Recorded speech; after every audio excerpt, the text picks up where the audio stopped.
Hello मित्रों, नमस्कार। आप लोग का गणित के इस क्लास में बहुत बहुत स्वागत है।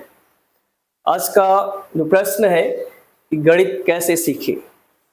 गणित सीखना वास्तव में बहुत कठिन काम कहा जा सकता है, लेकिन अगर हम इसको अच्छे तरीके से और लगन से सीखेंगे तो काफ़ी आसान काम होता है।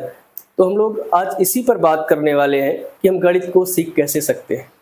गणित वैसे सभी के लिए बहुत ही महत्वपूर्ण है, खास करके उन छात्रों के लिए जो या तो किसी कंपटीशन की तैयारी कर रहे हैं, एक दिवसीय एग्जाम की तैयारी कर रहे हैं या फिर करना चाह रहे हैं। लेकिन सबसे बड़ी समस्या उनके सामने ये आती है कि हम लोग गणित को सीखें कैसे। वो अन्य सब्जेक्ट में तो अच्छा स्कोर कर रहे होते हैं, लेकिन गणित में उनका स्कोर अच्छा नहीं होता है। इसके कुछ कारण होते हैं और इन्हीं सब कारणों पर आज हम लोग बात करेंगे। तो आइए चलते हैं, कुछ प्रयास करते हैं कि हम मैथ को कैसे सीख सकते हैं। तो ये देखते हैं, आज का प्रश्न है कि गणित कैसे सीखें। इसके कुछ स्टेप होते हैं, इन्हीं सब के बारे में हम लोग आज बात करेंगे कि गणित को सीखने के लिए हम लोग को क्या क्या करना चाहिए, कैसे पढ़े गणित को कि हम उसको अच्छी तरीके से सीख जाए। तो आइए मित्रों देखते हैं। सबसे पहला जो हमारा स्टेप होता है गणित सीखने के लिए, जो सबसे पहला स्टेप होता है वो होता है गणित सीखना है। तो उसमें क्या सीखना है गणित में? गणित में सबसे पहले सीखना हमको गणित का जोड़ घटाना गुणा भाग, इन सब चीज़ों को सीखना है। लेकिन ये सब चीज़ें किसका सीखना है? तो सीखना क्या है? संख्याओं का। तो इसके लिए सबसे पहले हम लोग क्या सीखेंगे कि संख्या पद्धति में हम लोग सीखेंगे।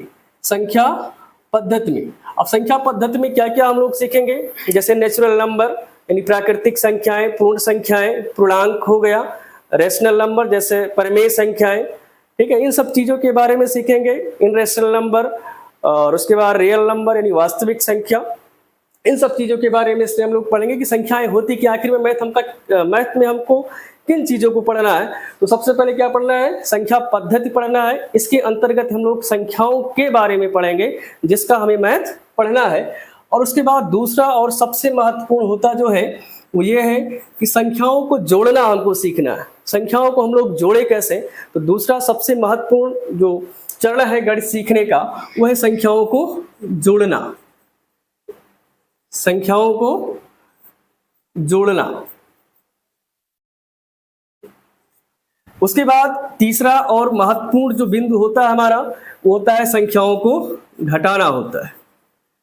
कि उन संख्याओं को घटाएं कैसे, एक संख्या में से दूसरी संख्या को घटाएं किस तरह से, तीसरा हमारा जो सबसे महत्वपूर्ण पार्ट होता है। इसके बाद हम लोग जब जोड़ और घटाना संख्याओं का सीख जाते हैं तो सबसे महत्वपूर्ण इसमें हो जाता है कि हमको गुणा सीखना है। अब गुणा सीखने के लिए सबसे पहला काम हमारा जो होता है कि हम लोगों को सीखना होता है पहाड़ा। पहाड़ा कम से कम जो चौथा स्टेप हमारा है वो क्या है कि पहाड़ा हमको याद होना चाहिए। पहाड़ा जिसको अंग्रेजी में हम लोग टेबल कहते हैं। और पहाड़ा कितना याद होना चाहिए?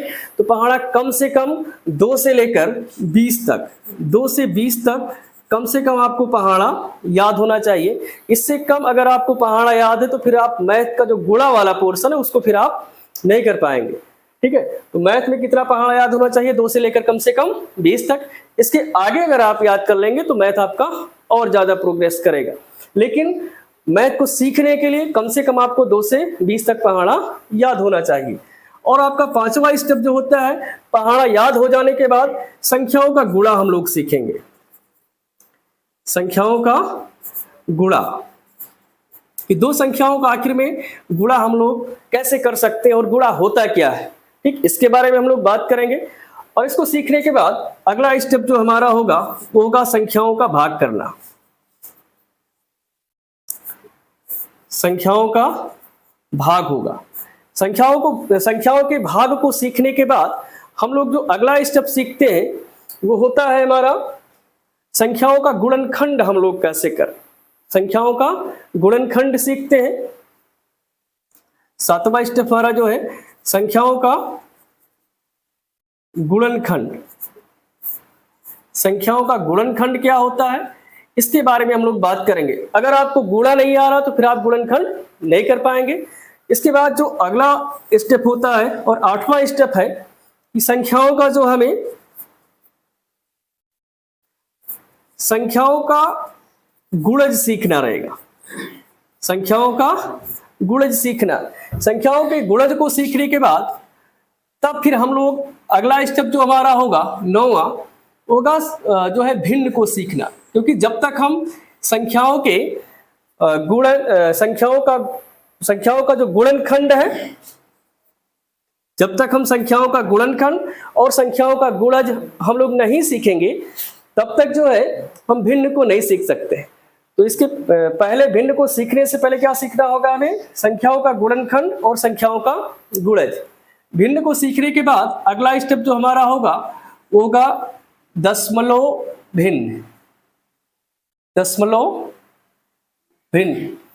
दशमलव भिन्न को सीखने के बाद अगला स्टेप हमारा होता है बोर्डमास का नियम। बोर्डमास का नियम, ठीक। बोर्डमास का नियम, अगर मैथ में हम इतना सीख जाते हैं तो मैथ के किसी भी चैप्टर को आसानी से हम लोग सीख सकते हैं।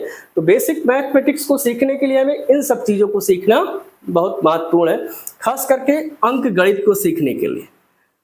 अंक गणित को, केवल अंक गणित को सीखने के लिए इतना आपको अच्छी तरह से कॉन्सेप्ट क्लियर होने चाहिए, ठीक है।